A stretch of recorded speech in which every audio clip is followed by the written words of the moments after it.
So the beta for the Avengers game, the upcoming Avengers game by Square Enix and developer Crystal Dynamics, has been out for a while now. The beta has seen 3 different phases. The first was the first week of PlayStation 4 users having access to the beta, and then that was followed by Xbox and PC users, and then now we have everyone where the beta is available to for anyone who's interested.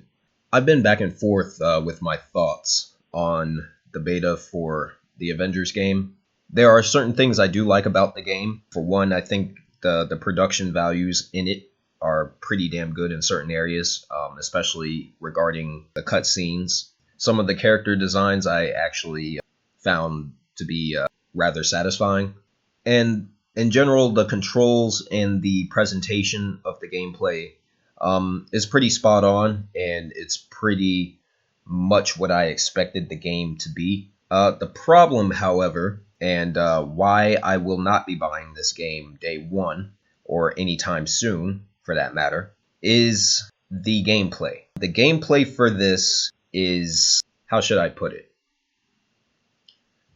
The gameplay for this is not finished. It's not complete. The game feels like it needs more development time. I'd say anywhere up from a year to a year and a half. It feels like the gameplay is just incomplete. It's not finished because, for one, it feels very, very clunky to play, and not just with the attack animations, but also the way the characters move is very sluggish. And some of the characters, it's just so bad that I can't understand how anyone is actually enjoying playing some of the characters that are available in this game. Thor is absolutely the worst. Thor and Hulk. Those characters are just so stiff and just robotic in how they control that they're just not really fun to play as. But then the characters that are, smoother to control, the characters that are more responsive, such as Iron Man and Black Widow, those characters have another issue where they feel underpowered, and just it seems like they just take more damage easier, especially if you're playing the game on the hardest difficulty, which is brutal.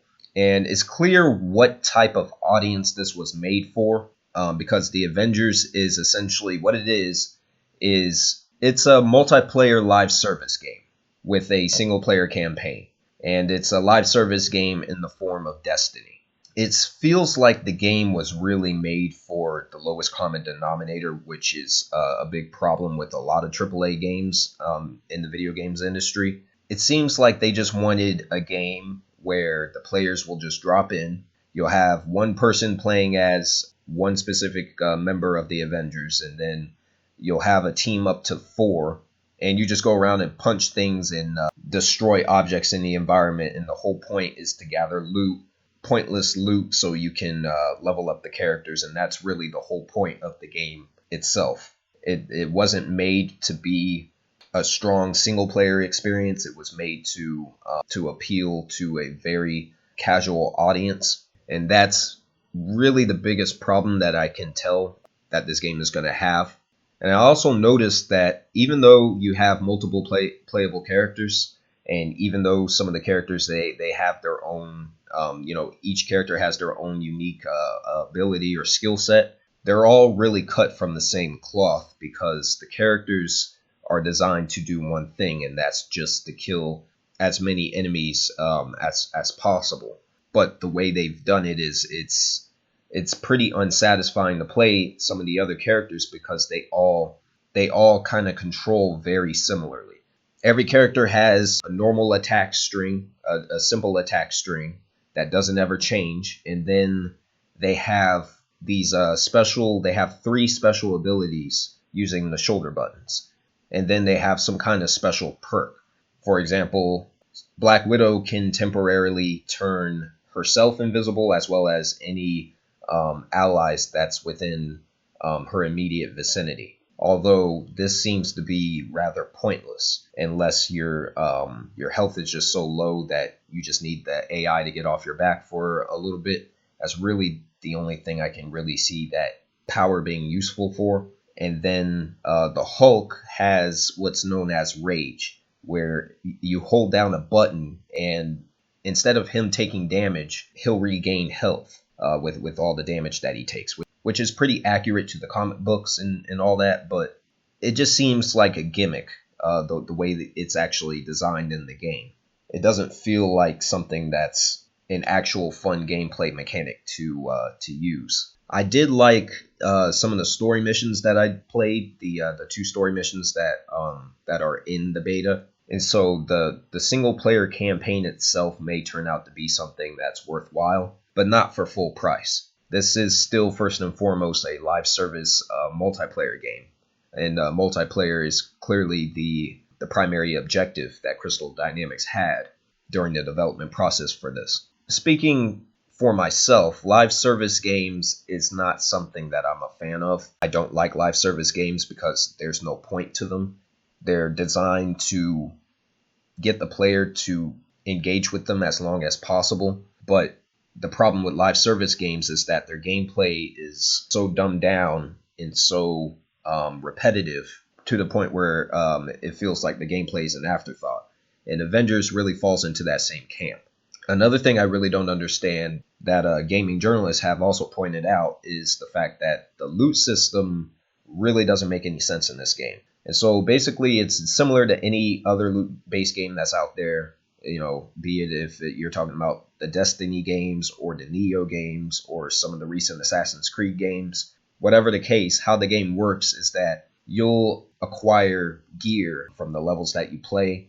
Sometimes you'll have gear, stashed in these basically these chests or whatever that are hidden in the environment. And it works just like any other loot-based game. You go into a menu and you simply switch out the gear that has a higher number. That's the stronger gear piece with the previous gear piece that you already had equipped, and that will in turn make the character stronger. It's not a system I've ever enjoyed personally, and it's something that's never had a great deal of depth. But what's strange in this game is the fact that Crystal Dynamics purposely made the decision that the gear pieces that you collect in the Avengers doesn't actually change the appearance of the characters that are playable.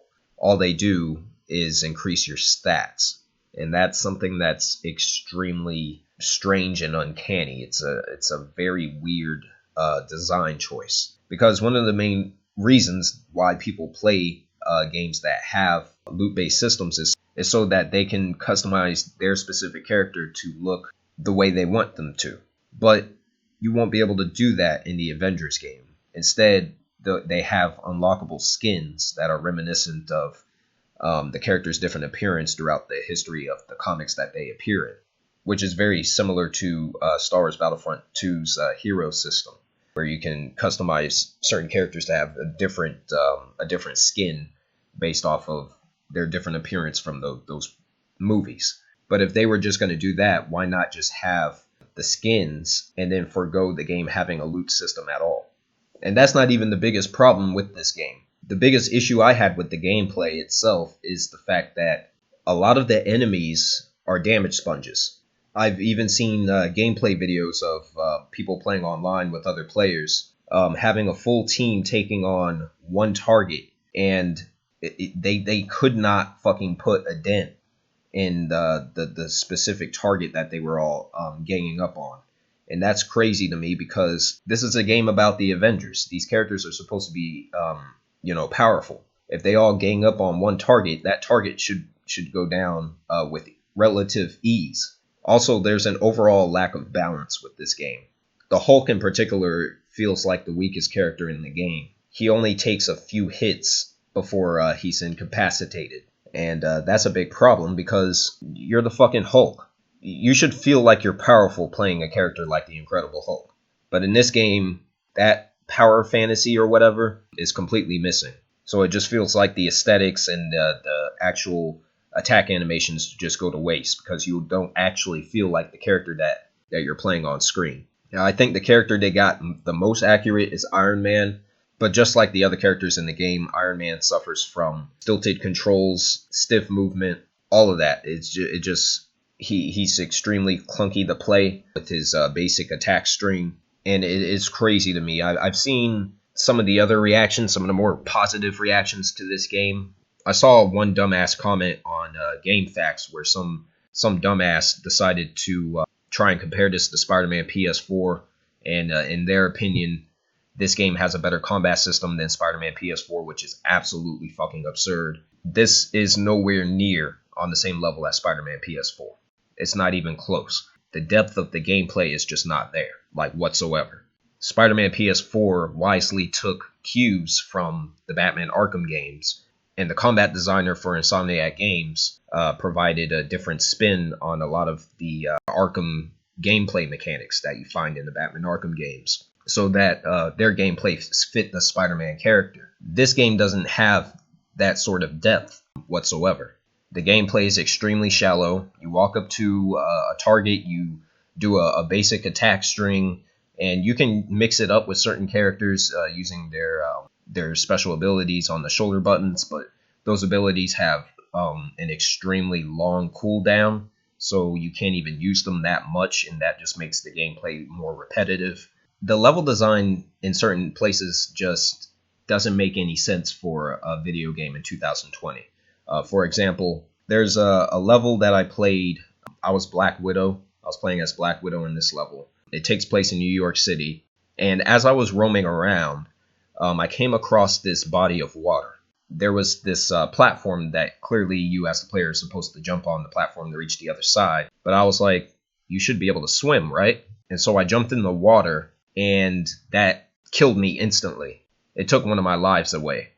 And I'm just like, that's fucking stupid to have a video game in 2020 where you have a body of water and the player either can't enter that body of water or it kills them immediately. You know, I hate that with modern video games now, video games that do that, because it's just fucking stupid. It's like, if you can't design the character to actually be able to swim, then don't put a fucking body of water in the game where it looks like the player can actually go inside the body of water and swim around. It's stupid. Metro Exodus did that bullshit. The Neo games, both of the Neo games did that shit too. It feels like a cheap death, and it just makes the game unnecessarily frustrating. But those are some of the things that I'm talking about. And a lot of the objectives with the mission structure, I can tell is going to get extremely old, repetitive, and frustrating really fast. Honestly, looking at this game as a whole, based off of what I played from the beta, I think a lot of people are going to end up being very disappointed with this game. I think the game will be strong when it first comes out as far as the player base goes, but then the player base is going to drop rapidly because the gameplay depth is just not there, as I already stated. I give this game about a month before the player base starts to really drop. Clearly, they're just using the Avengers name, the Marvel name, and all these popular fictional characters to try and make something that's a quick buck for Square Enix and Crystal Dynamics. They didn't really put in the time or the effort to make something that truly stands out. As a result, yeah, the game is disappointing. I did enjoy playing as some of the characters. I think, in particular, Captain America is the best character that they have in the game at the moment. And I know they recently data mined a lot of the DLC characters that I guess at some point it's going to be added to the game. Characters such as Captain Marvel, Black Panther, War Machine, Kate Bishop, Doctor Strange, so on and so forth. You know, if they add those characters to the game, great.